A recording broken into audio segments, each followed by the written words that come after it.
Thank you, Mariana, for getting your information in the chat. If anybody else, please open your chat. Go ahead, put your name in there, introduce yourself, and that way we can kind of take attendance that way.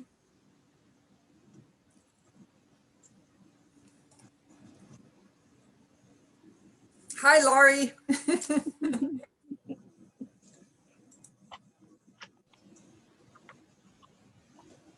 Haven't seen you in a long time. Yeah, well, I haven't seen anybody in a long time. For about a year. Right.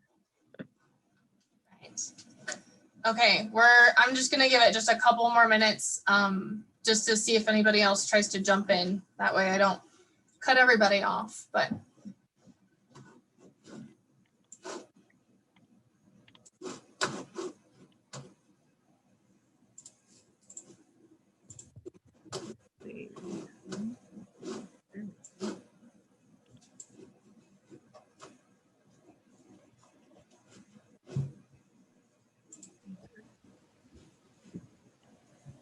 Hey, Graham, can you please watch the waiting room and let people in? Okay. All right, everybody. Welcome. Thank you for attending session 3. Today, we're going to go over water management and tree nutrition and fertilization. Today's speaker is Rachel Allison. She is the district forester of Southwest Nebraska and our Western Forest Health Specialist. Her email is there. And Lori Stepanek, who is our forest health specialist, and her information is there as well. So Rachel, you, I think, are going to start off. Okay. Go ahead and share your screen. And if you haven't already, please put your name in the chat so we can kind of take attendance that way. I was trying to move the screen. Oh, well. Okay. So I hope hi everybody. I hope you can see my screen. Yep. And I'll probably be looking at it. It's on my other monitor, so I won't be looking out towards you. Today I wanted to share with you, there are quite a few things. Water management is pretty important if you live in Nebraska. We either have too much or too little. Recently too much snow. So what I'm going to, there we go. It seems like it's slow. Rachel, one thing I forgot to ask you. Typically we put questions in the chat or someone raises their hand. Sure. Do you want the questions at the end or do you want them throughout your presentation? They can come throughout, but Christy, if you'll say, Yep. Hey Rachel, we've got a question, that would be Yep. perfect. All right, I will find a window of opportunity. If you do have a question, please put it in the chat and I'll be watching it. Thanks. And what I may do is kind of answer briefly because it might be easily distracted away from the general, getting through the talk. So if I kind of cut you off, I'm it's for the. That is okay. For the objective to move along. So first of all, I don't know if all of you have either read or have the book in front of you, but basically these are the objectives that we want to cover, and it's important for you to know. And if you can, it's really helpful if you'll kind of think through some of these and apply them. Many of you already do work with water, irrigation, landscapes, and so some of it may be familiar. And so I'm not going to read through a lot of these, but just highlight, where the main focus is having water available to us and to our plants. And sometimes I'll just say trees, but in landscapes, we're talking about all plants. The different irrigation methods, evaporation, and especially infiltration, drainage, and mulching. We'll be moving through on those items.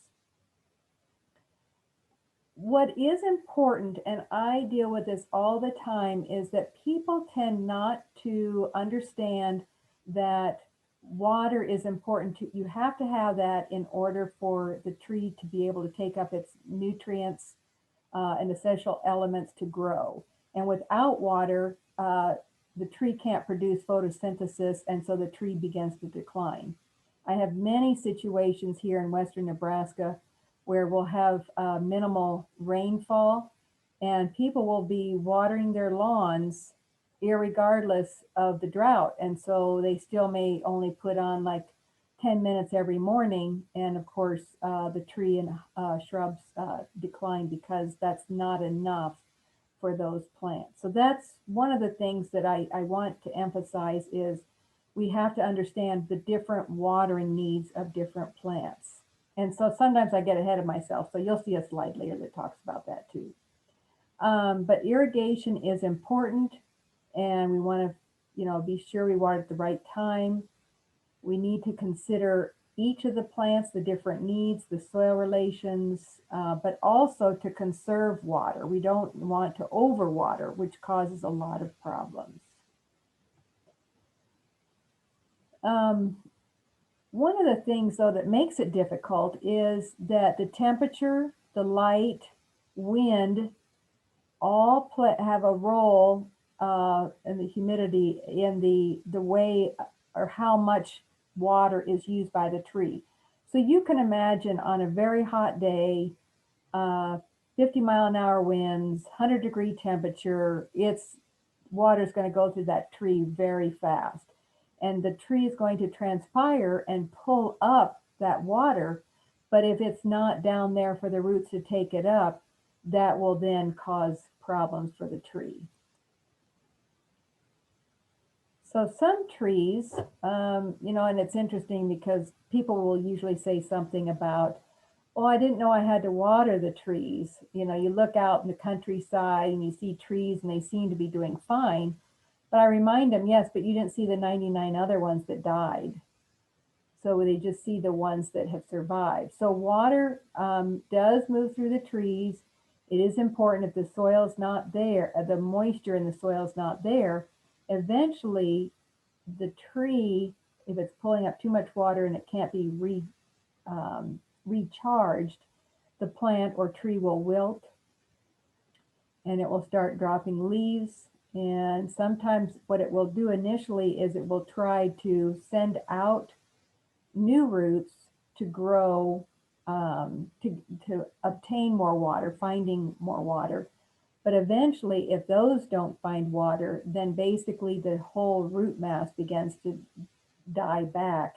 And then with the root loss, you have more leaves fall, and eventually the plant and tree will die.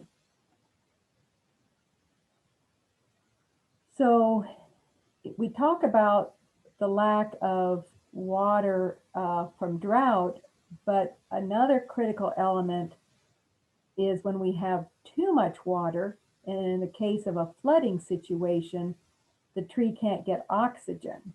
So the lack of oxygen in the soil suffocates the roots, creating some changes that occur, and basically again, photosynthesis stops, the transpiration doesn't happen, and root loss happens, and decline and death. So one of the things that you need to consider if you're putting in a landscape is to, one, you have to really get to know, slope and all kinds of different aspects. And in different communities where you all live and work, you'll see some of this. The picture shows what had to happen between, you can see it's kind of like two houses go down, are sloped into a kind of a shallow area where water could tend to pond. And if you tried to plant anything there, water would just fill up. So the piping, the drainage tiles actually help to carry the water away from the plant. So what is important is that trees don't like to be like standing in a bathtub. They need to have oxygen in there along with the water in order to grow. Their growing points are very important. Just a little review is, this is a picture that I like. It helps explain the size of sand is the beach ball, the silt is the frisbee, and the clay is like a dime. So if you have that picture in mind of a bunch of beach balls out there, there's a lot of pore spaces between them. The dimes, sometimes maybe you've tried to separate some coins in your hand and they're pretty close together. So that's important to know. What we're going to be talking about is how does water move through the soil? And beach balls or sand, it would go through a lot faster, where the smaller silt and clay would go slower. So one of the important things to remember is I put a yellow circle around available water. And what you'll notice across the bottom on the left side, it shows sand, sandy loam, all the way up to clay. So what we really want to work with our plants is having the available water. So in a drought situation, that would be where the water would be unavailable. We want to keep the water available to the plants between permanent wilting and field capacity. So in the red zone is where we want to water. So what we do is we'll water up to field capacity. Above that is saturation. So, you know, we might have a 2-inch rain, and yeah, it's plenty saturated. It'll start to drain away, and then it will come down towards wilting point. And if you're relying on rainfall, you would just have to be aware that before it gets to the wilting point, you would water again. So we want to keep it above wilting point. That's kind of critical for plant survival and health. Some of the ways, some of you may work with property owners, and one thing that I found very helpful in talking about windbreak trees is that the farmers know they always are out checking the moisture in their field for crops. And so sometimes they'll use a big soil probe or a bar and a rod. And then the idea is that depending on how far you push down the rod, or even a screwdriver or a surveying pin, anything that you can push in, then you can see how far down it goes in is how much moisture there is. So if you can push it in 1 inch, that means there's moisture is only at the surface. Ideally for trees, you want to push it down like 6 to 10 inches. That would be very beneficial. I used to put that a lot higher, but I did a lot of kind of testing every time I would do a yard visit. I would see, and generally it needs, you know, if it can be 6 to 10 inches, that's doing pretty good. So infiltration rates, this is what is important to know. And I know so many of you are familiar with this, but on the left of the graph on the left side, the left one shows the sandy loam. And if you can see on that picture, the top, it goes down 30 centimeters in 15 minutes. On the right, it can go down 60, but it takes 4 hours. So what that's saying is that it takes much longer to go down through the clay than it does sand. So if you talk to people, obviously they know, yes, I've got to water almost every other day because it's sandy soil and the water's gone. What happens in the clay soil is that the water will sit there and then it will tend to spread out horizontally until there's enough moisture, water pressure, and then it will start to go down. So all the way down the bottom, it's over 2 days where the sandy loam gets watered in 1 day to that depth. So just that's kind of a visual or an example of how long things take to work. The perk test is something that I went ahead and just put it up there. Many of you may be familiar with it, but it's just a way to give someone, you know, if you're kind of new to this, or if you want to check it in your own backyard or somewhere, basically dig a hole. You could use a post hole digger or a shovel, dig it about 12 by 12, and then fill the hole with water and then let it drain and then come back 12 hours later. I think it could be longer, but they just wanted to make sure you had a hydrated hole and not bone dry, and then fill it up and see how long it takes. And so basically 2 to 3 hours would be a good amount of time. If it were sand, it would probably be a lot faster. So in irrigation, this is the big thing, I think, for all of us. Water, we need to water when it's needed to replace what the tree used. So that's really important. What is happening in most of our urban areas is that we tend to water and water and water and water too much that everything's drowning. So it's hard to do. Sometimes we set timers and want to walk away and ignore that the landscape's drowning. So this is really important. If you can apply any of these objectives, that would be really helpful to have a healthy landscape. Newly transplanted trees will need more water, because what I always think of it is people ask how much. The main goal is to figure out how big that root ball is. And what's important is to give the entire root ball a drink of water. Now it's going to have to grow. So that drink of water in a little seedling could be half a glass. In a bigger ball, it could be a gallon of water or 2 gallons. But the important thing is the frequency. So you want to do that to give it, because it won't use it all right away while it's trying to grow roots. You'll need a drink, and then tomorrow you'll need another drink, and then another drink. Eventually, there's enough moisture in there and the roots are beginning to grow, and you've got to back off because you don't want to flood the root ball. So it's important to note too that frequent water encourages the surface rooting. And what we want to do gradually after that tree gets established is to do deep, infrequent waterings to establish a deeper root system. So when the optimal time is late evening or early morning, there are a lot of lawn plants, a lot of fungal situations occur when you get the foliage wet, the trunk wet. So that's why we talk about optimal time.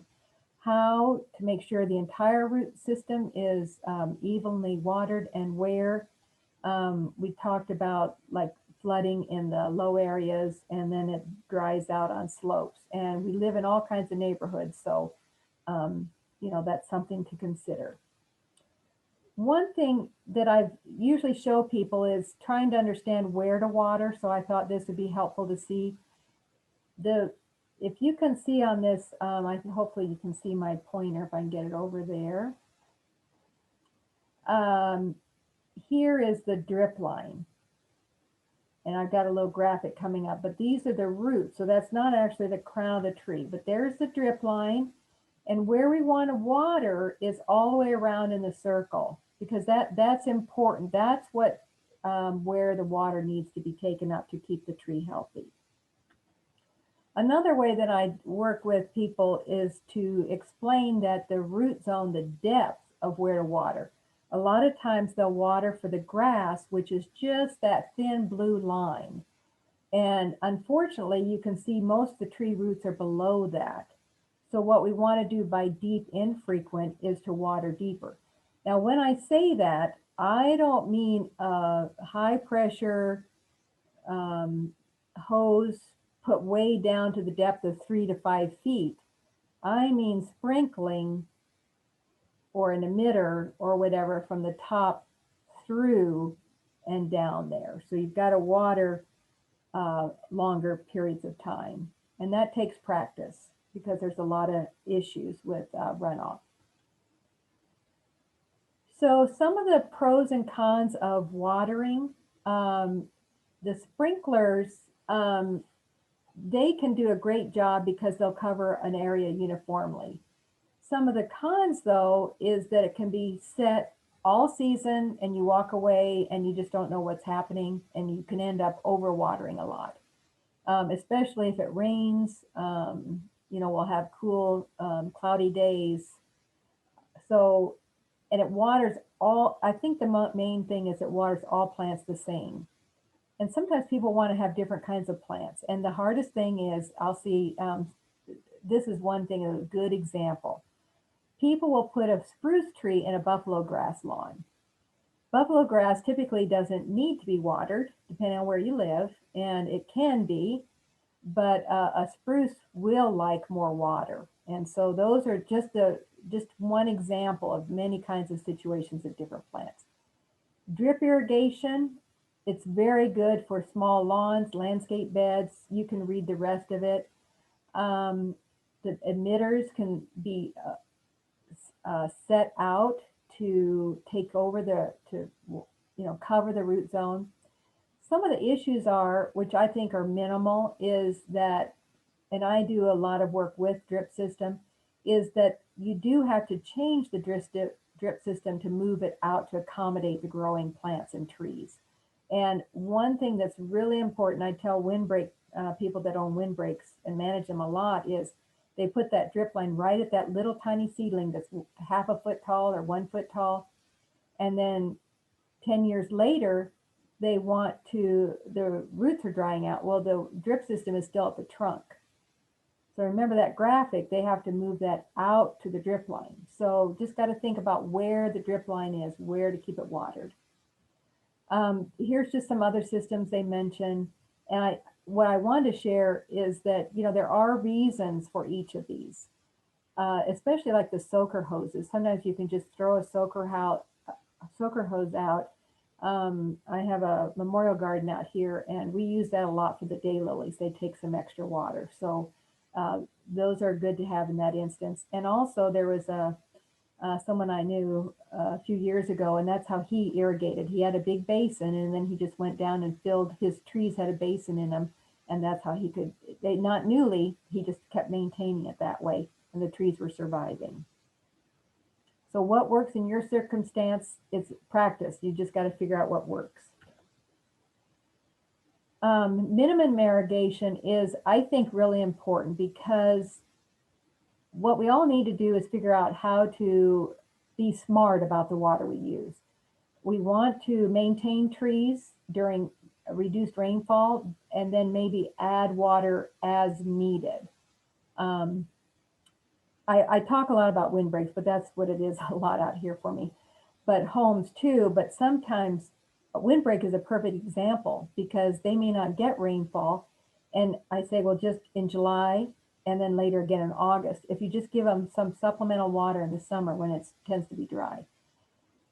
Another key thing is to learn about hydrozones. When I talked about the buffalo grass and the blue spruce, that's important, is those plants don't go together. So what we want to do is find plants that have similar water needs and put them in the same place, in the same grouping. So, and then with drip system, and you could adjust sprinkler heads too, but with a drip system, you can either add more emitters if more water is needed, or just have minimal emitters if less water is needed.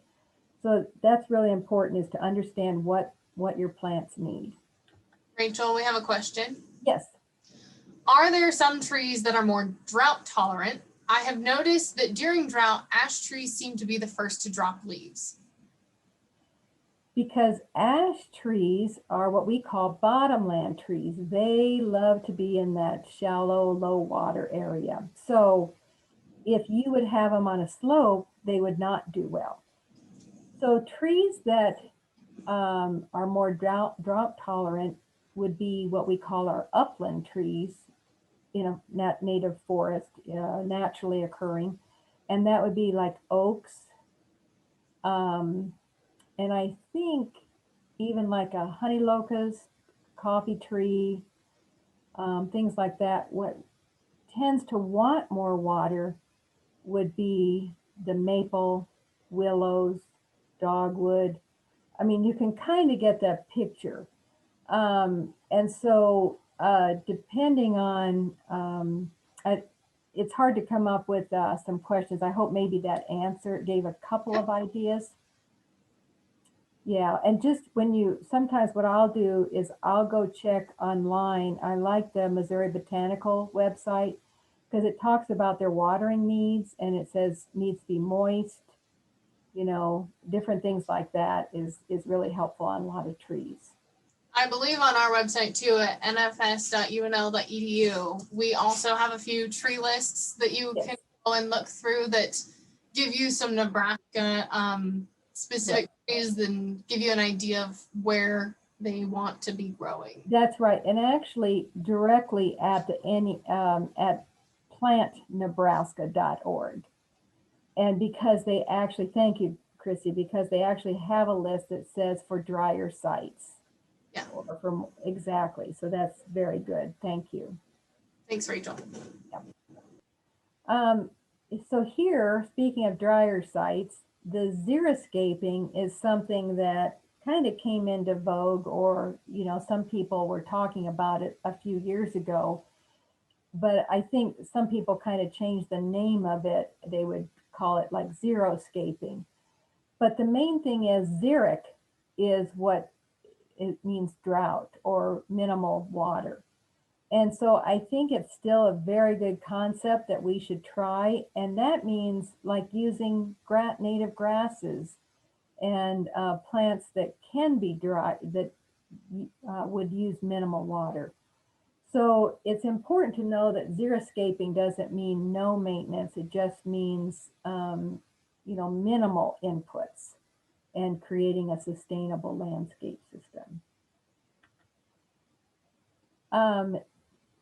Rain gardens, I think, is something that on the next slide, I've got some pictures, so just the text first. But I think this is something that would be really neat to incorporate in your home, because when we have rain events, the water can flow off the roof and it can go right in and water the landscape. It's just kind of a natural way to have things.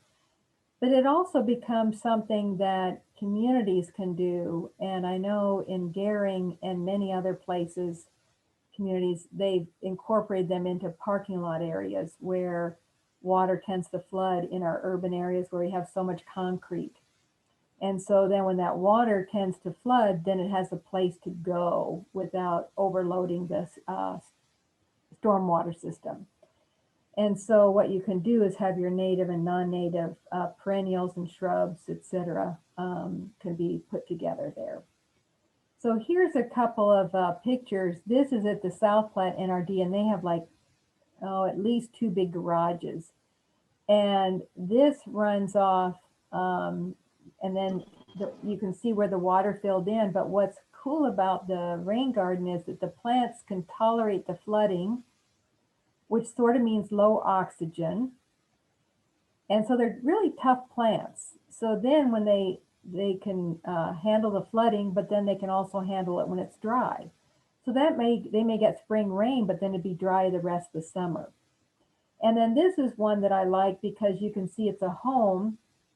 And then, you know, so basically the runoff that you get off the gutter system would basically take care of watering your garden there, which is right by your home, which I think is great for conserving water. And the last thing I want to talk about is mulch. These are all the benefits to retaining soil moisture, reducing evaporation, which we saw in that picture of the graph in the beginning. It reduces weed competition. All of this is good. We've got organic material, inorganic, and fabric mulch. People tend to put it down supposedly to reduce weeds, but it limits water and air infiltration to the root zone. And I've seen a lot of roots growing up into the mulch because they're trying to get oxygen. So, but the benefits of organic mulch is just really good to have that. And then how to do it. What I kind of learned over the years, you've got to put down like 4 or 5 inches, and then it becomes 2 to 3 inches. So, because sometimes I would put two inches down, and then it'd be like, well, where did all my mulch go? So, you know, then I'd have weeds growing in there. So, and the other thing about mulch that is so important, and I see this all the time, is that, like the last line says, mulch like a donut, not a volcano. Because we've got people that pile the mulch on the tree trunk, but what's important is that the bark should not get wet. And if the mulch is piled up on the trunk, it will get, and then the sprinklers get it wet, that'll rot the trunk. So it's really, you know, it becomes, when you learn things, it becomes kind of a lot of technical information. But as you start working with it, and that, you know, your experience with things is your best teacher, but this will give you a kind of a good way to start onto that. And that's my last slide. So thank you.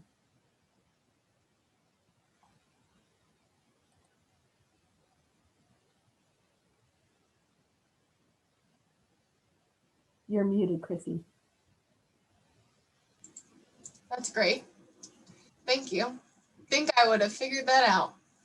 Okay, everybody, does anybody have any questions before we go over the chapter questions? Anything for Rachel or comments or anything, you can throw them in the chat. We'll acknowledge them, or you can unmute yourself real quick and ask Rachel a question.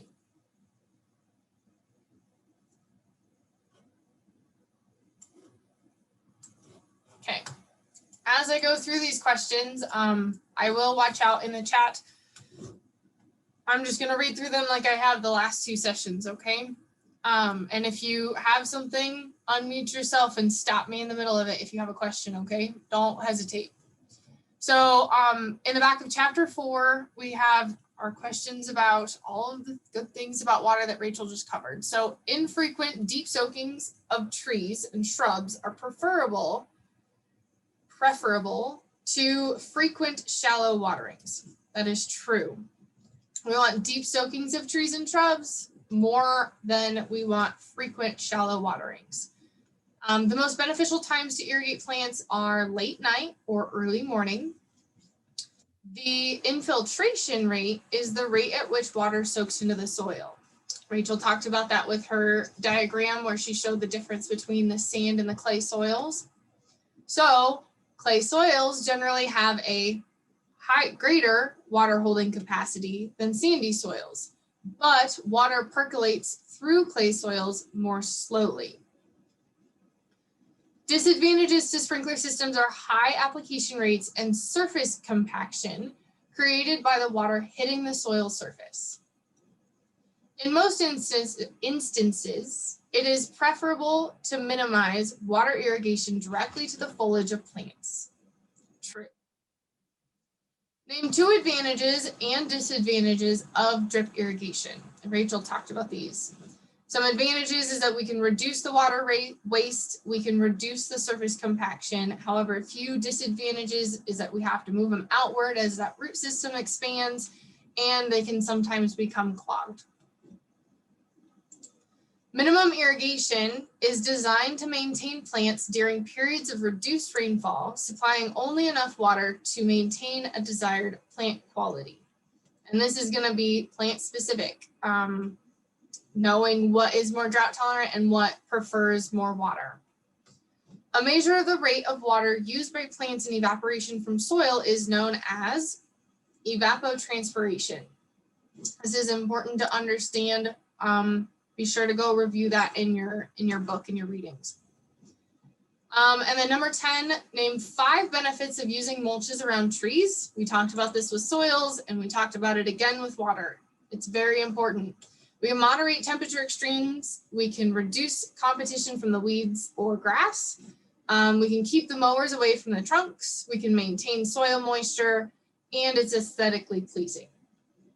And having organic mulch, like we talked about last time, really helps with that nutrient cycling. So that way we can get that organic matter back into the soil, breaking down and benefiting those microorganisms in the soil. A rain garden is a landscape feature specifically designed to collect and hold stormwater runoff.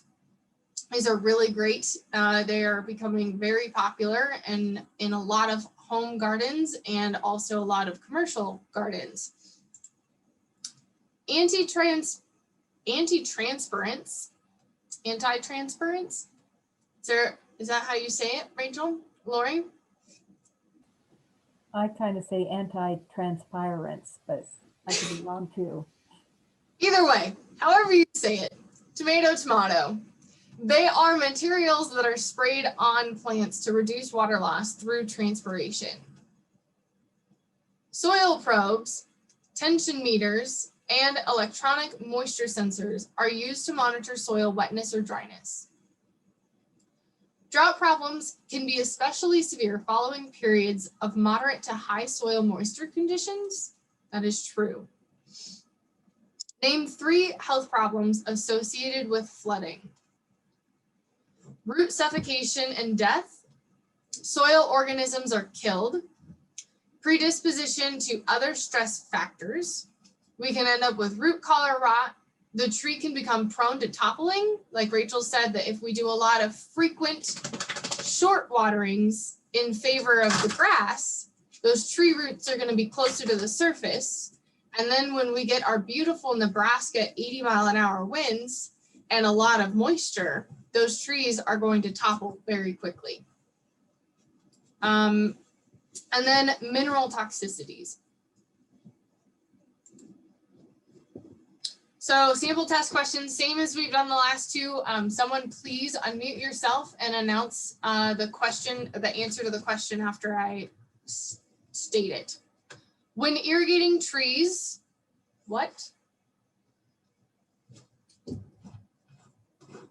A. A. Infrequent deep soakings are preferable to frequent shallow waterings. Number 2, sandy soils are what? B. Thank you. They have a higher infiltration rates than clay soils because of that pore space. They have more macro pores and clay soils have more micro pores. A soil is at field capacity when what?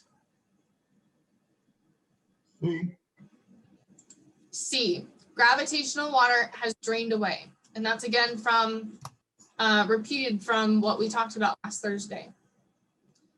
With sprinkler irrigation, what? D. All of them. All of the above. Less frequent waterings of longer duration will reduce the likelihood of salt buildup. Water hitting the soil surface can lead to crusting, and application rates that exceed absorption can lead to runoff and water waste. Number 5, in sites where poor drainage can be a problem, which of the following will not help to ensure plant survival?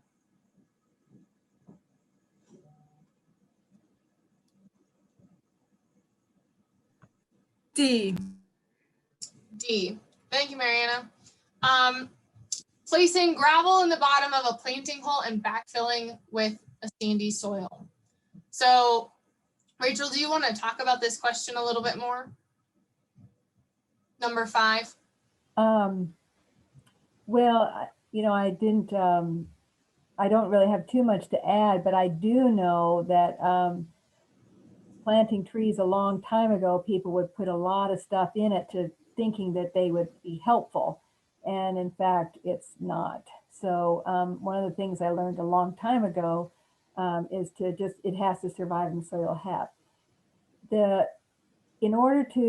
question is where poor drainage can be a problem. As we talked about, what we're trying to do is carry the water away. So one of the things is that if you put gravel in the bottom of the hole, and actually with backfilling with sandy soil, you're creating, it's not really going to be helpful. Right. You need to have more, not layered with different kinds of soils. It would just be better to have just the soil that's existing, and to maybe put drain tiles that have the holes on the bottom so that the water is there for the plant, and then it can be carried away in the drain tileage. Right. And we also talked about how careful plant selection is important, but also making sure that shallow planting is important. Even though we want deep, infrequent waterings, we want to make sure that that root system is not planted too deeply.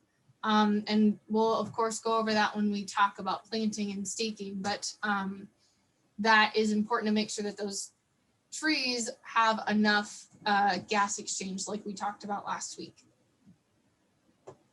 Rachel, do you have anything else to add? No, this is really good. Okay. I hope everybody found it helpful. Yes, thank you so much. Does anybody have any questions? I just want to make a comment about backfilling.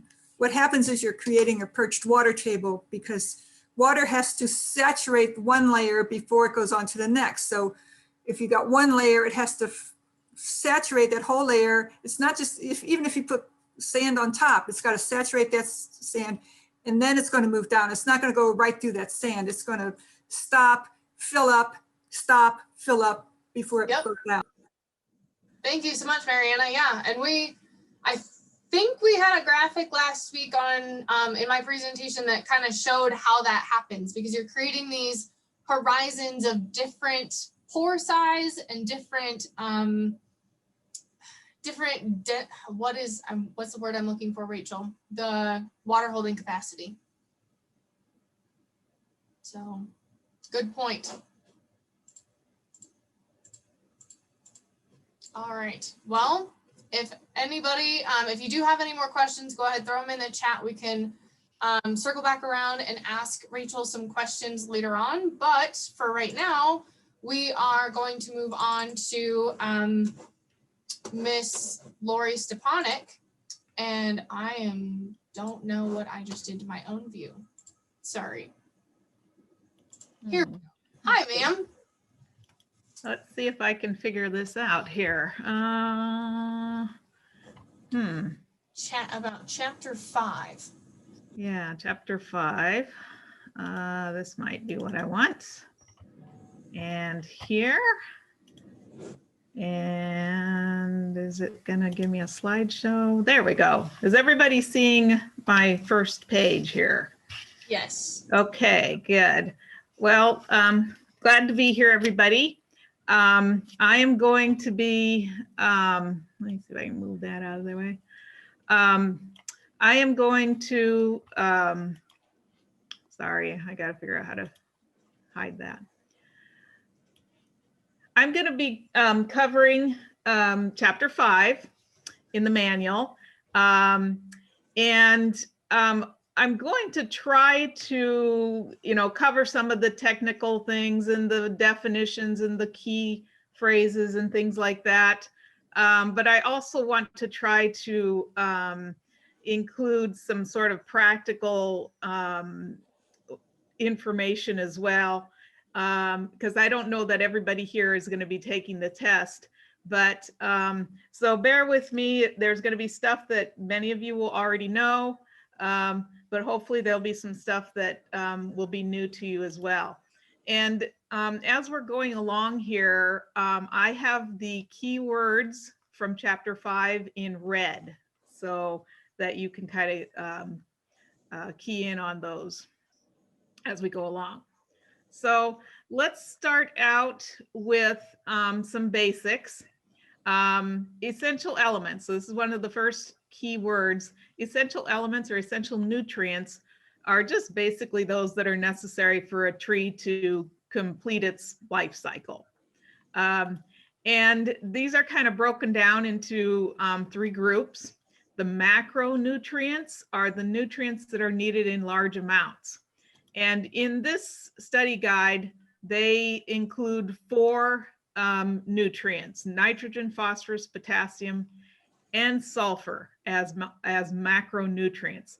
Now, some people don't include sulfur as a macronutrient. They say it's not, needed by the plants in as near as much as the first 3. But in this study guide, they do include it. So for purposes of the test, you should assume then that there are these 4 macronutrients. Now, just as a point, which they don't even talk about in this chapter, but there actually are 3 elements that are used in even greater quantities in the tree than these 4, and that's carbon, oxygen, and hydrogen. But these elements aren't, used in fertilizers, so they just come from the air and the water. So they're not really going to be addressed in this chapter. But those would then also be macronutrients, if you will. Okay, so the next group are the secondary nutrients, and these are nutrients that are needed in moderate amounts, and that would include the magnesium and the calcium. And then finally, we have micronutrients, and these are those that are needed in very, very, very small amounts. And so that's iron, manganese, zinc, molybdenum, I can't even pronounce that right, molybdenum, and copper, chlorine, nickel, and boron. And again, there are some people that would include maybe 1 or 2 other elements as well in this list. You can read different references and find different micronutrients listed, but for the purposes of the test, these will be the micronutrients that you should know. Okay, so a complete fertilizer. A complete fertilizer contains nitrogen, phosphorus, and potassium. So those three have to be present in the fertilizer for it to be considered a complete fertilizer. And there's always three numbers listed. The nitrogen is always listed first, phosphorus second, and potassium third. And those numbers represent the fertilizer analysis. And they are basically representing how much of nitrogen, phosphorus, and potassium are present in that particular fertilizer. So as an example, we'll look at this one here. The 24 represents 24% nitrogen is in this fertilizer, and 6% phosphorus, and the potassium represents 12% in this fertilizer. And you may have to be able to calculate the number of pounds that may be present of each of these elements on the test. So for example, if you have a 50-pound bag of this fertilizer, you would need to know how to calculate how many pounds of nitrogen are present in this 50-pound bag. So the formula you would then use would be 50 multiplied by 24%, which would be 0.24 in the decimal form. And that will give you, you punch that into your calculator, and that gives you the number of pounds of nitrogen in this 50-pound bag of fertilizer. So you got 12 pounds of nitrogen. Do the same thing for phosphorus. 50 multiplied by the percentage of phosphorus. That gives you your 3 pounds of phosphorus. And then again, the potassium. 50 multiplied by 12% or 0.12 gives you your 6 pounds of potassium. So this would be an example of how you would calculate the amounts in a bag of fertilizer for these three elements. Okay, let's talk about chlorosis next. Chlorosis basically is defined as the yellowing of normally green tissue. And so there are lots of different kinds of chlorotic conditions in trees. Nitrogen deficiency can cause just a general yellowing of the tissues of the green leaves. Micronutrient deficiencies, such as a deficiency of iron or a deficiency of manganese, can cause this intervenal yellowing or intervenal chlorosis. So you can see the yellowing in between the veins on the leaves. And there's actually many different other factors that can contribute to yellowing.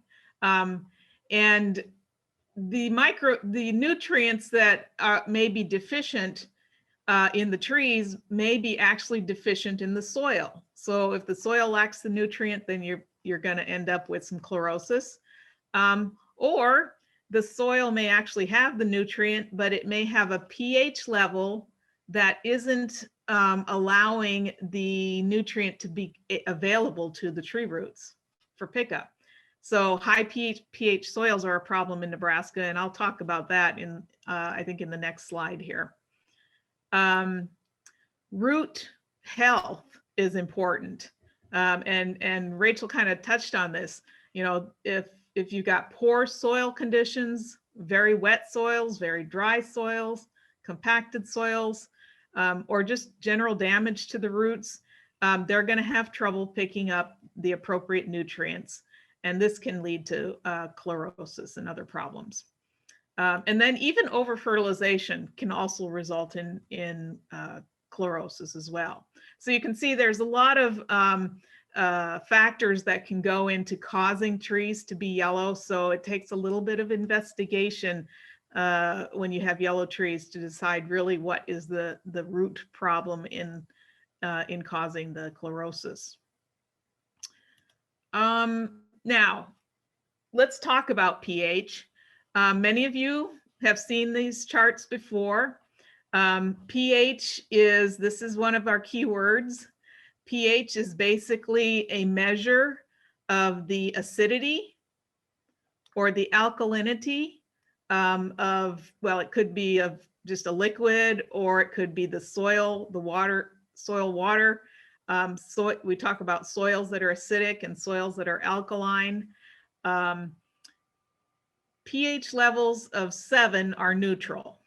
pH levels below 7 are acidic, and above 7 are alkaline.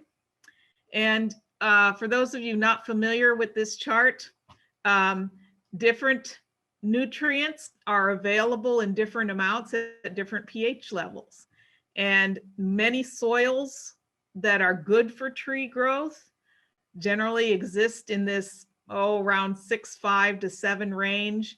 And if you look at that range, as you go up and look at these colored bars, you can see the bars are very wide, which indicates that the nutrients are very available to the tree.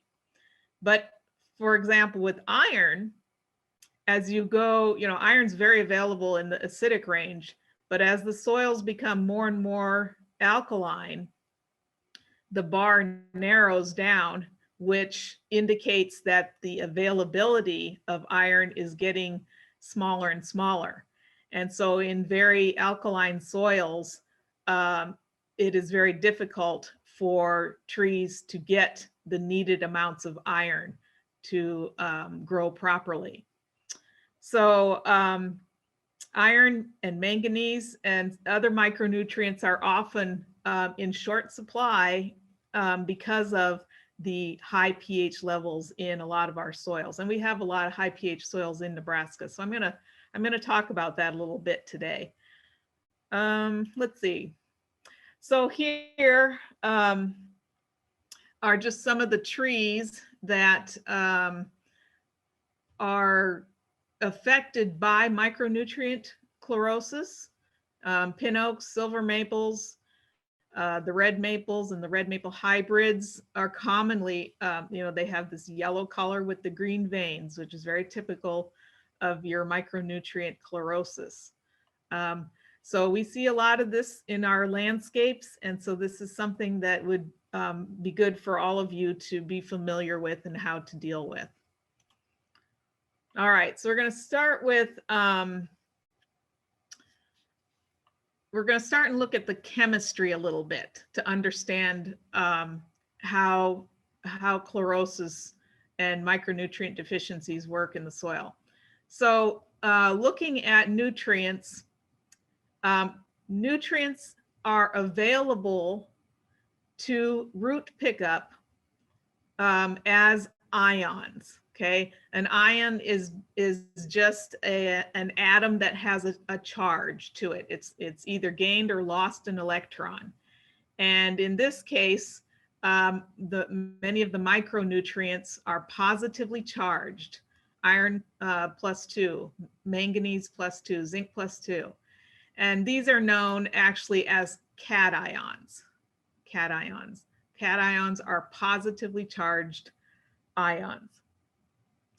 And these are positively charged ions, and that's what's available in the water, soil water for root pickup. However, most soils are negatively charged, which means those negative charges are going to be attracting those positively charged nutrients.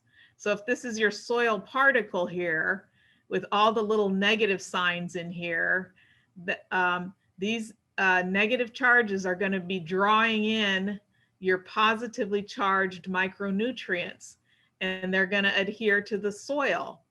And when they're adhering to the soil, that means they're not in the soil solution where the roots can pick them up. And that is a problem if you are in a high pH soil, which I'll get to in a second. So here's another keyword that you should know, the cation exchange capacity, or the CEC.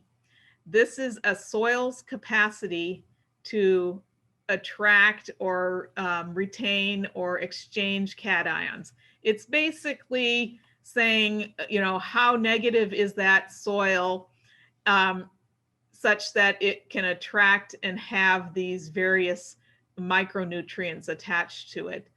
And so clay soils are very negative, and so they have a high CEC. Organic soils are also negative, and they will have a high CEC. Basically, anything with a high CEC is typically considered a fertile soil because there's a lot of these nutrients attached to it and that are available then potentially to be released into the soil solution.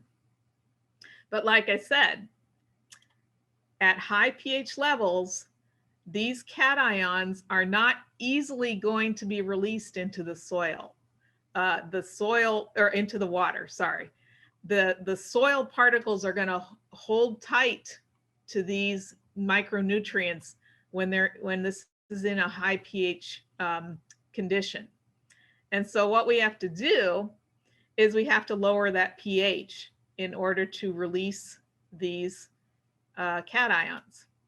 So lowering the pH means that we add an acid, and an acid has hydrogen ions in it, and hydrogen ions are positive. Okay, so here's your soil with the positive cations, the positive nutrients on it. We're going to add some more hydrogen, some more positive ions via the acid, and that is going to allow us to have an exchange, positive for positive. So those hydrogen ions can now attach to the soil and release these micronutrients into the soil solution, and then which will then allow roots to pick them up. So going from a high pH alkaline soil, add acid with hydrogen ions, lowers the pH and makes those micronutrients available.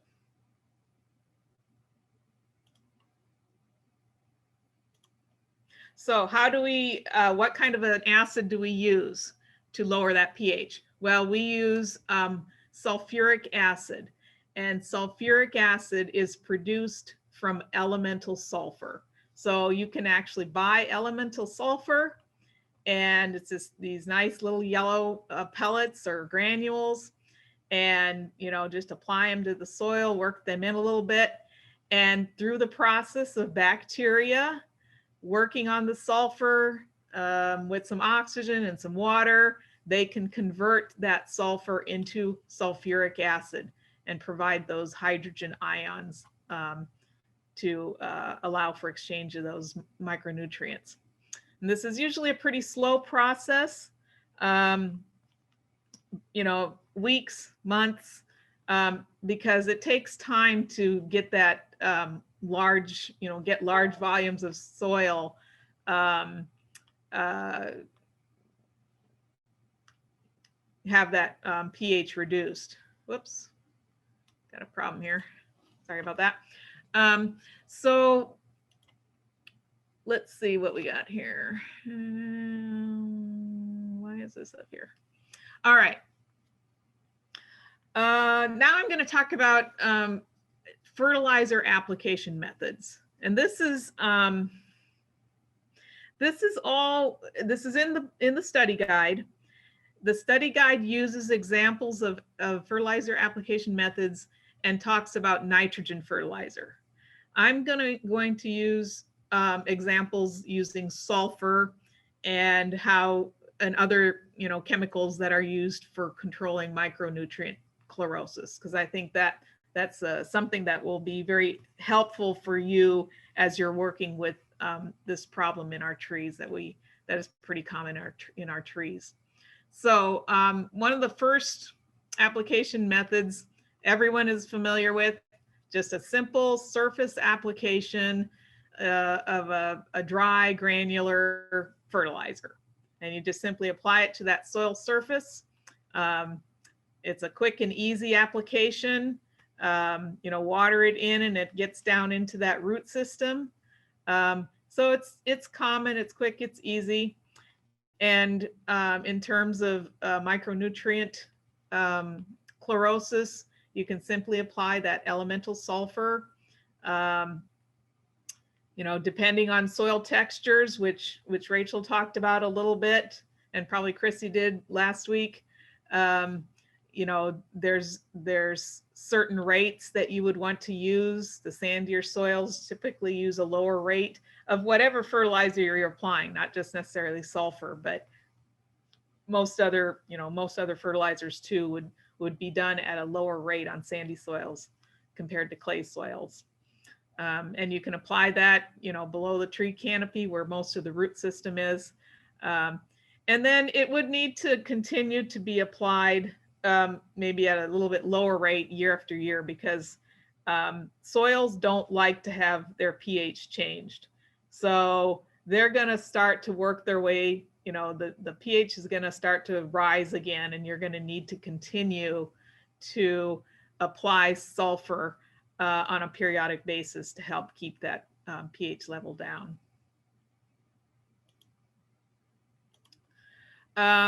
Another application method, the drill hole method. And what this is you are actually drilling holes into the soil, or you're digging holes in the soil, and you are then applying, adding some fertilizer into those holes. And these holes are actually dug into a grid system around the tree. So if this is the tree trunk, you would then, here's a grid system of several holes around the trunk. You could also do concentric circles. And you would generally want to spread those holes out basically to the drip line. So here's another keyword. Drip line is that area on the ground right below where the edge of the canopy is, where the water is dripping off the edge of the canopy down to the ground. So when you're doing this drill hole method, you want your holes to be spread out under that canopy area of the tree, out to approximately out to the drip line.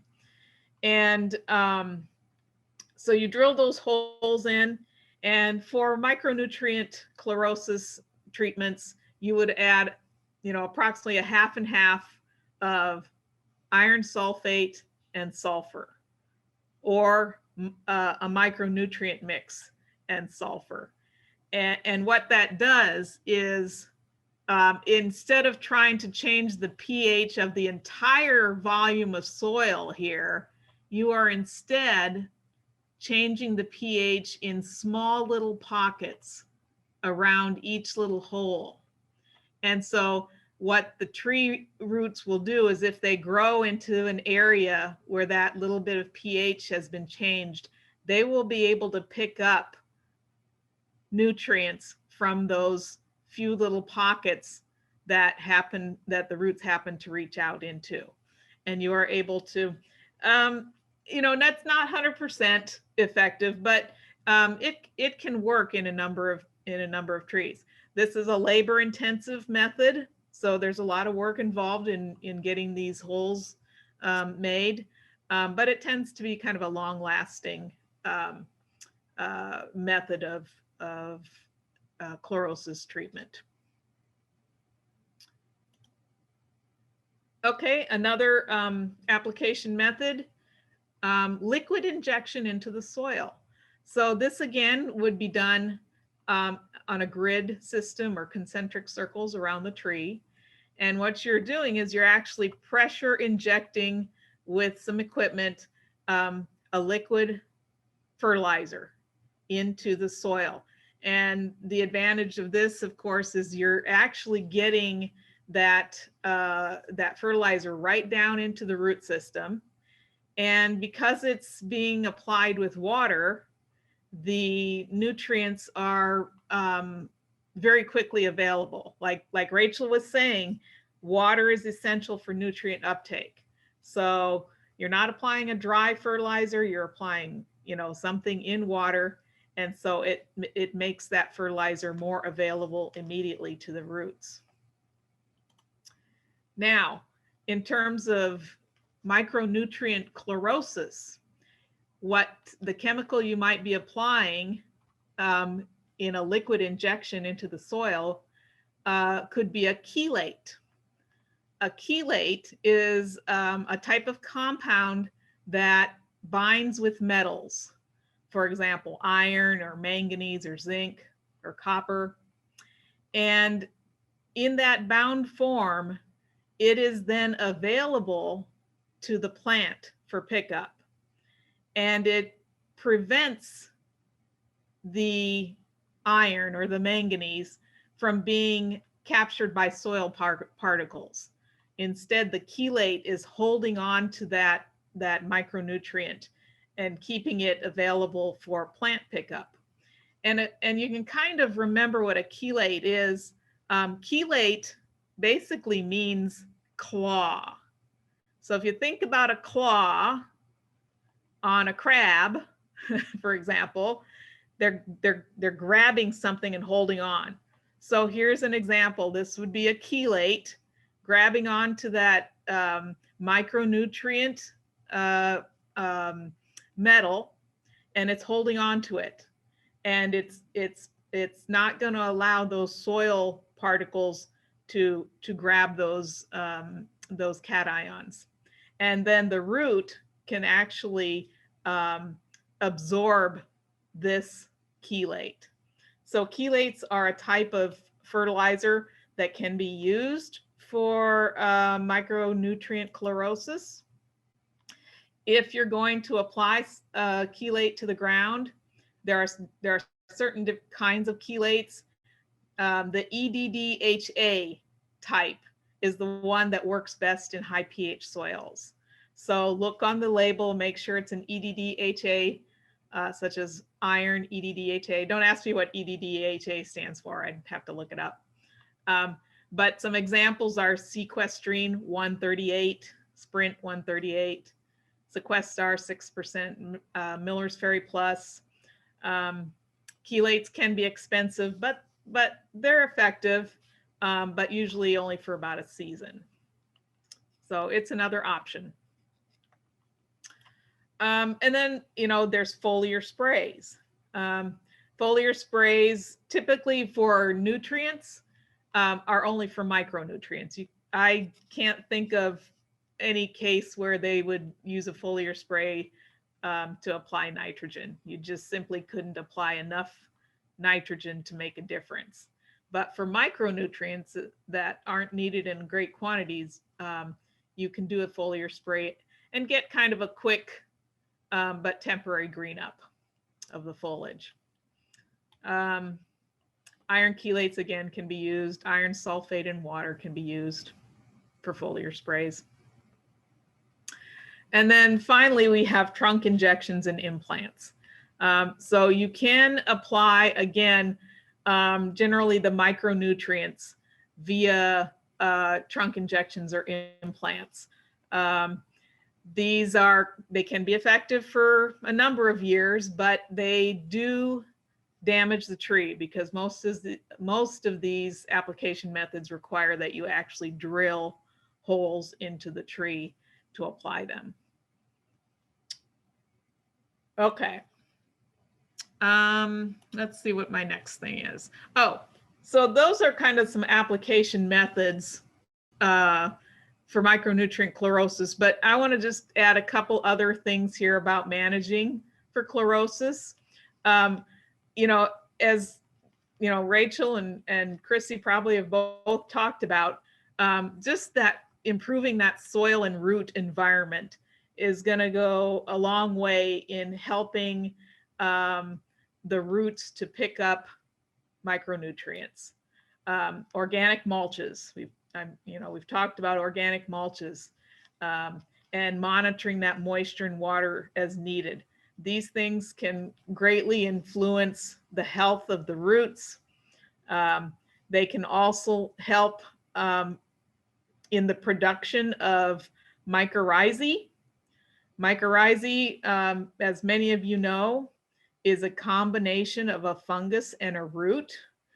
Myco means fungus, rhiz means root, and this fungus root is a symbiotic relationship between the two organisms, and it's beneficial to both. Symbiotic meaning it's beneficial to both.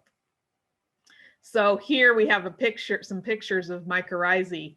You have a root here, and then the root would extend out here, but then this is the mycorrhizae. This is a fungal infection of the root, and the combination of the root and the fungus makes these real interesting branched structures here.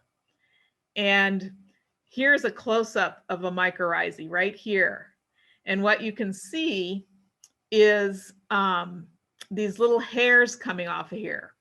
These are the fungal strands of the fungus, they're called hyphae. And these fungal strands, these hyphae, are very, very tiny in diameter, much, much smaller in diameter than a root hair. And so these tiny diameter hyphae can exploit very tiny pores in the soil, much smaller pores than what a root could get into.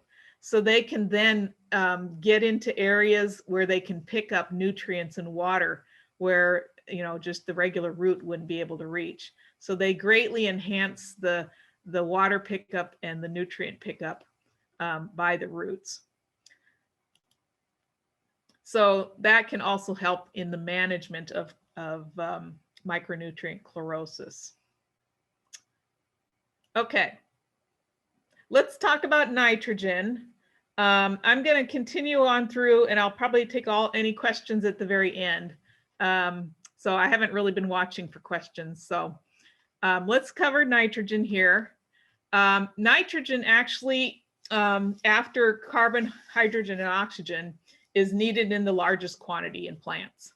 So it's a very important element. Very high amounts of nitrogen are in the leaves compared to the other parts of the plants. It's found in the chlorophyll, which is the green pigment in plants. It's found in proteins. It's used in photosynthesis. It's just used really throughout the plant. And probably in landscapes where there is no fertilization occurring, nitrogen is going to be your most limiting macronutrient in these landscapes.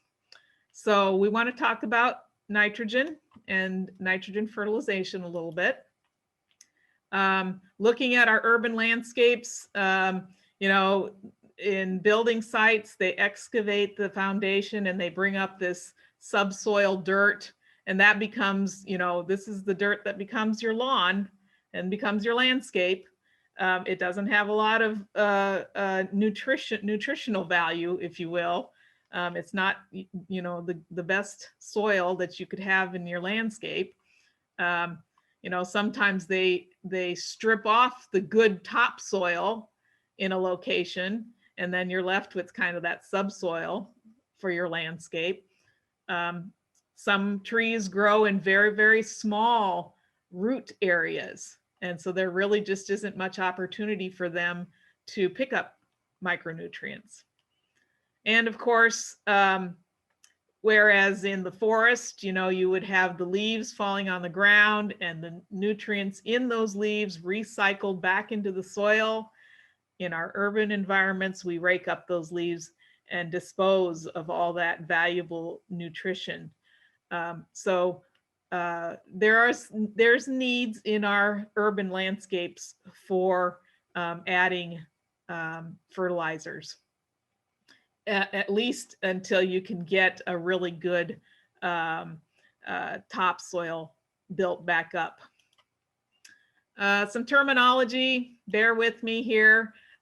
Inorganic fertilizers, basically that means they don't have carbon in them.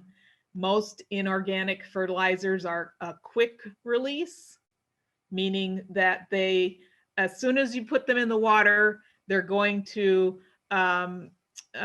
basically dissociate into their ions and be available immediately for pickup by roots. And the problem with a quick release herbicide, a quick release fertilizer is that you get so much salt very quickly in that soil that it can dehydrate your roots, which can lead to scorch, burning of the leaf edges, leaf wilting, even death sometimes of some plants. And also these quick release fertilizers are often leached away rather quickly. That means that the chemical gets washed down through the soil and is not available then in the root zone. Now, as opposed to inorganic fertilizers, we have organic fertilizers, and these are carbon-based. And typically, organic fertilizers are slow release fertilizers. And therefore, they're not going to have the problems with the fertilizer burn and the leaching, because those elements are only slowly released into a form that the roots can pick up. So some examples of some slow release organics, sulfur coated urea. The sulfur coating is actually what kind of slows down the release of the urea. Urea formaldehyde, alfalfa pellets. Not all organics are slow release, but these would be a few that would be. So for trees, the study guide gave this general recommendation for nitrogen fertilization. Use a slow release fertilizer and approximately 2 to 4 pounds per 1,000 square feet every year. Now, keep in mind that this would be if there's no other fertilizer being applied.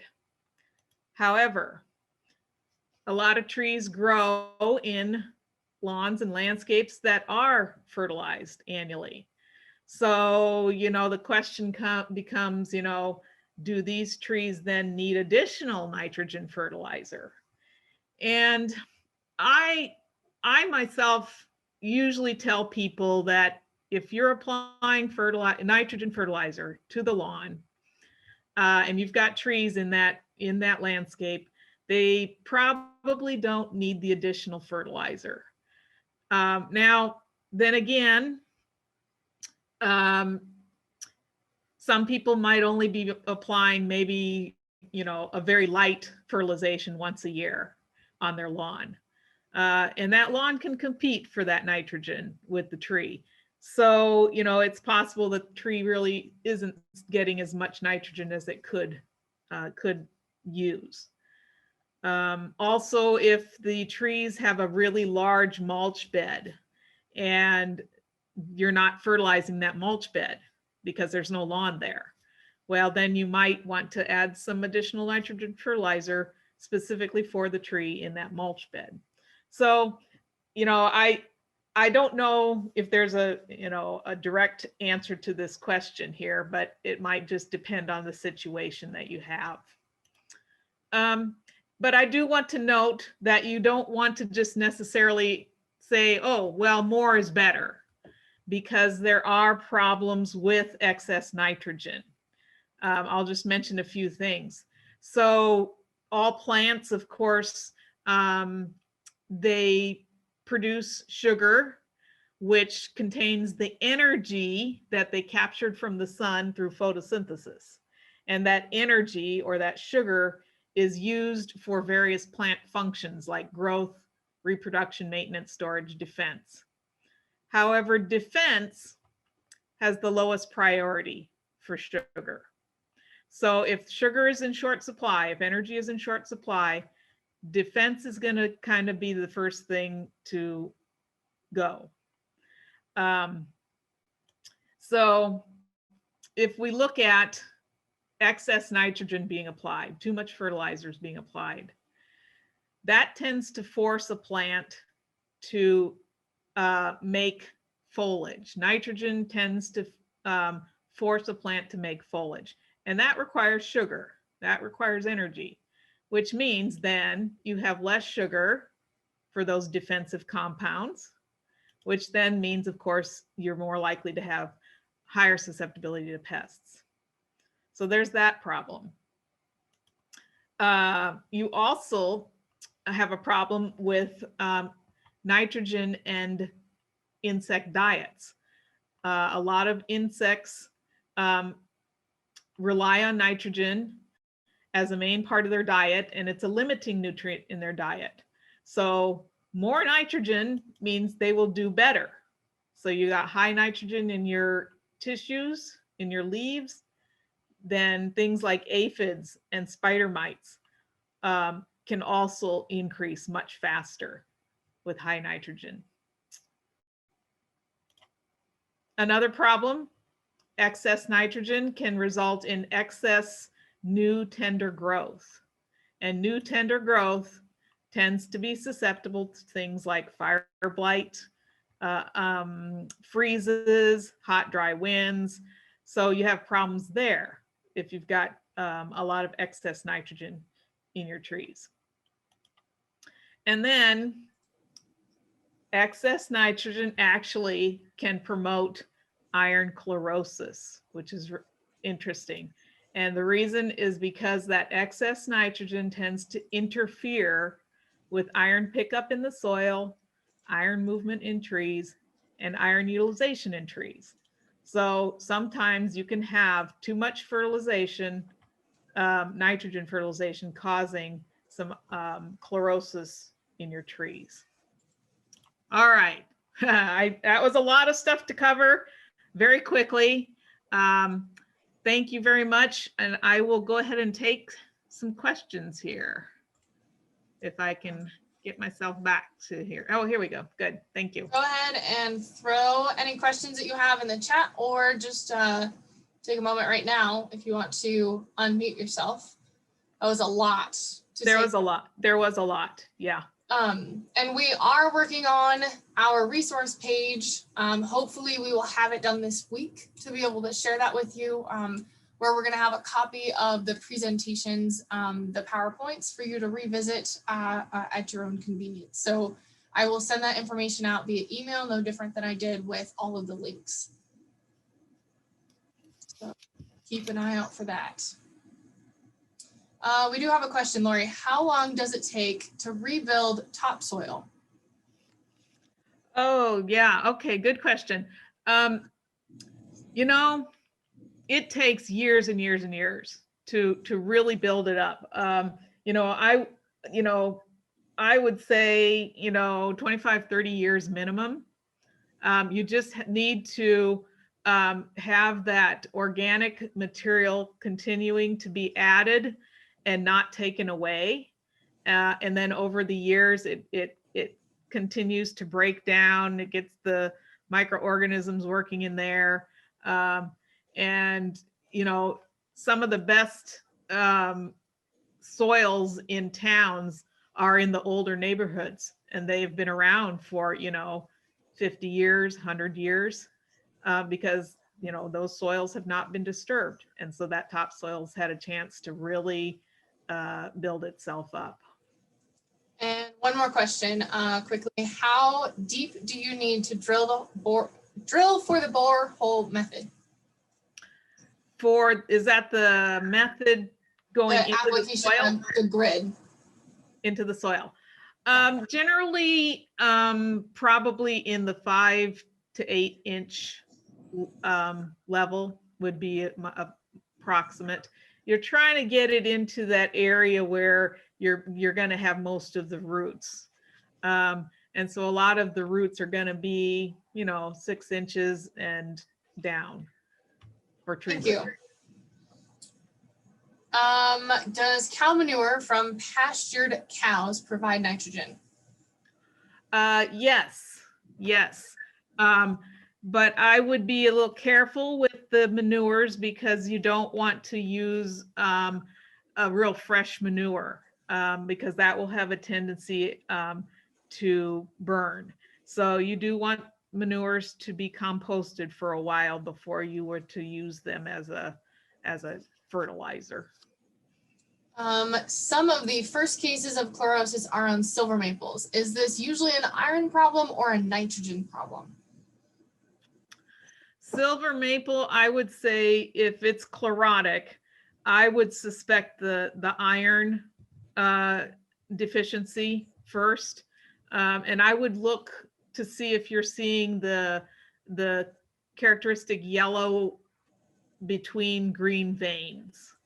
And that would be more characteristic of an iron deficiency. The nitrogen deficiency would be more of an overall chlorotic color, and it would probably be on the older leaves mainly, because nitrogen can be moved within tissues. So a tree will pull the nitrogen out of its older leaves and put it into the younger leaves, which are more productive. So you're more likely to see yellowing on the older leaves when you have a nitrogen deficiency. Fantastic. Okay, we have just a couple minutes. I'm gonna fly through these real quick. Throw your questions in the chat and we'll make sure we get them. Trees take up essential elements dissolved in water through the roots.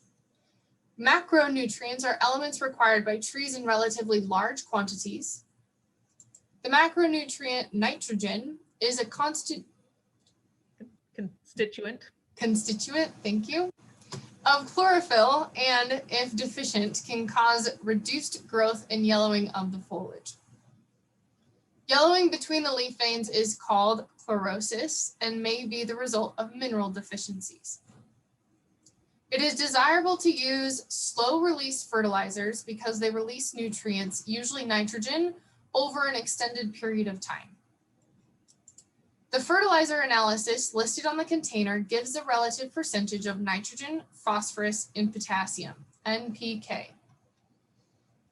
A 50-pound bag of 20-10-5 fertilizer contains 10 pounds of actual nitrogen. And Lori talked about that, how you calculate that. Manure and sewage sludge are organic forms of fertilizer. If fertilizer burn or leaching are potential problems, it may be desirable to use a slow release fertilizer. If the concentration of salts within the surrounding soil is much greater than the concentration of solute salts found in the root cells, this leads to a phenomenon known as reverse osmosis, in which water is drawn out of the roots. The most important factor for good uptake of fertilizer elements is adequate water. Surface application of fertilizer is relatively inexpensive and makes the fertilizer available in the upper few inches of soil. True. What is the biggest problem with deep root fertilization? The fertilizer is sometimes placed below the absorbing roots. Foliar application of fertilizer is sometimes used to correct micronutrient deficiencies. Name 2 limitations to trunk implants and microinjections. Here are 3. You're limited to trees that are over 4 inches. It's not suited for addressing macronutrient deficiencies. And you end up resulting in wounds that can limit the ability to repeat applications. Wilting, marginal burning, and dieback may be symptoms of excess fertilizer salts in the root zone. Leaching is the washing out of chemicals down through the soil. Fertilization recommendations should be based on element requirements. Lori, do you want to explain that question a little better? Yeah, I didn't really talk about fertilizer recommendations. Basically, you'd want to do like a soil test, maybe a foliar test to see what kinds of levels of elements are in the soil or are in the tissues. And then if it looks like there is some kind of a deficiency, then you can make a fertilizer recommendation based on that. Thank you. Number 19. Two of the most important levels measured in a soil analysis are the pH and salt levels, especially in arid regions. Studies now show that nitrogen fertilizer can trigger a tree's energy allocation toward growth, sometimes at the expense of defense. And then quick micronutrients are copper, chlorine, and boron. 10-6-4 is a fertilizer analysis. Urea formaldehyde is slowly soluble in a synthetic fertilizer. Complete fertilizer is nitrogen, phosphorus, and potassium, NPK. 2 to 4 pounds per 1,000 square feet is a rate often recommended for tree fertilization. Chlorosis is the interveinal foliar yellowing. And then we just have 5 questions. So again, please somebody announce them. Oh, shoot. Oh. We have 4. We'll go over 4. An 80-pound bag of a 10-6-4 fertilizer contains how many pounds of actual nitrogen? And that's 8. We have 10 NPK, 10 of 80 is 8. A complete fertilizer contains what? B. Nitrogen, phosphorus, potassium. So notice that they put in this tricky answer right here. Equal amounts of NPK. You know, we talk about NPK, but the equal amounts is what, it's not always equal. Number 3, a tree may not respond immediately to fertilizer application if what? D. D, all of the above. A slow release fertilizer was applied, there's inadequate soil moisture, and the tree is not actively growing. Number 4, a soil test may not identify a nutrient deficiency problem in a plant because B. C.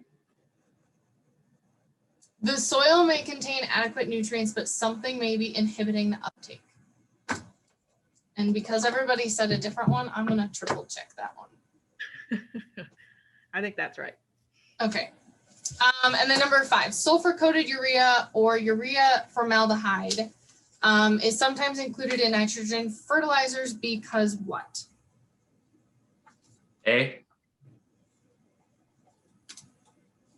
Slow release forms of nitrogen are sometimes desired. Yes. And number 4 is certainly C. So with that, if you are attending for CEUs, please put your information in the chat. I need your organization, your name, and your number. If you are NAA, I do also need your location. That's going to help me get all of that information back to them. Otherwise, next time we are going to meet on Thursday, and I don't have the thing in front of me. Give me like 2 seconds. Here we go.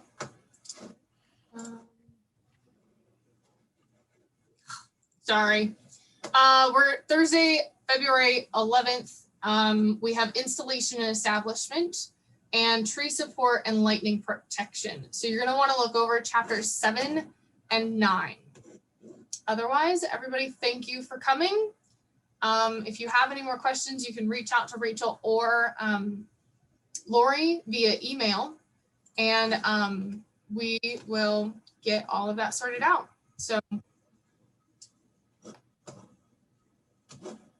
Thanks, everybody.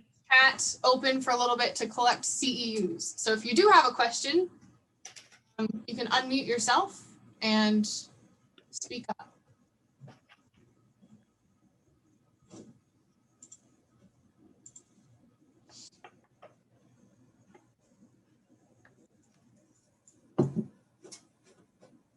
Awesome. Thank you very much, Rachel and Lori. I think you did a very fabulous job today. We'll be back again at 5:30. What time is it? 5:30, yep. Yeah.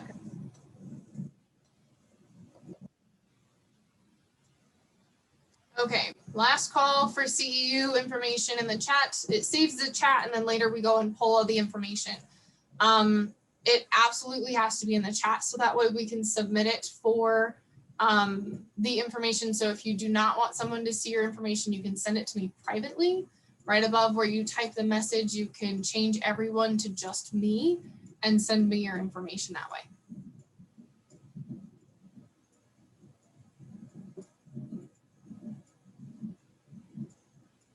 All right. Okay, thanks everybody. See you on Thursday.